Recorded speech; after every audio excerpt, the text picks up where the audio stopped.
Alors si tu regardes cette vidéo, il y a fort à parier que tu es peut-être quelqu'un qui, lorsqu'il s'exprime face à un auditoire, a parfois du mal à trouver ses mots.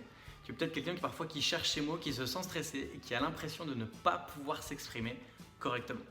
Ainsi aujourd'hui, j'aimerais te donner 2 astuces pour te permettre d'arrêter de chercher tes mots lorsque tu t'exprimes face à un auditoire et d'avoir l'impression de t'exprimer beaucoup plus naturellement sans avoir l'impression de tout le temps chercher ce que tu as à dire. Donc il y a 2 causes au fait de chercher ses mots. La première, c'est le stress. Quand on est hyper stressé, ça aide pas finalement pour être confiant et délivrer son message avec efficacité.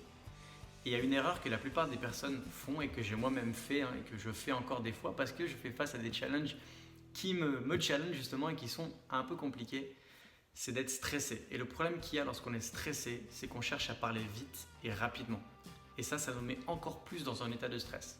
Alors que si à la différence, on prend le temps pour simplement respirer, pour baisser son débit de parole, ça va avoir pour effet de nous apaiser et donc on se sentira moins stressé et on aura beaucoup plus de facilité à s'exprimer. Et plus on prend le temps, moins on a l'impression d'aller vite et plus on a de faculté à trouver ses mots. Ça c'est le premier, mieux savoir gérer son stress. Et ensuite la deuxième chose que tu peux faire, c'est de passer beaucoup plus de temps à la préparation. Si tu cherches tes mots, c'est aussi peut-être parce que tu ne sais pas très bien finalement de quoi tu es en train de parler. Donc moi je t'invite à la phase de préparation, de prendre une feuille, un stylo ou de prendre un ordinateur et de prendre du temps pour écrire ce que tu vas dire. Et ensuite relis ce que tu as écrit et demande-toi si c'est suffisamment clair.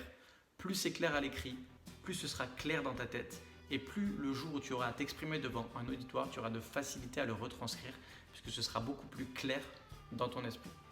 Donc c'est ce que je voulais partager avec toi aujourd'hui. J'espère que tu as apprécié cette vidéo. Encore une fois, c'est des astuces très simples. Mais si tu les mets en pratique, je te garantis que niveau clarté, niveau aisance et niveau efficacité à l'oral, tu vas littéralement exploser.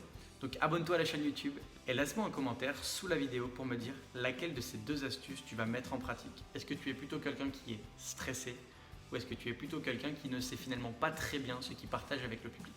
Je t'en dis pas plus et je te donne rendez-vous demain pour la prochaine vidéo.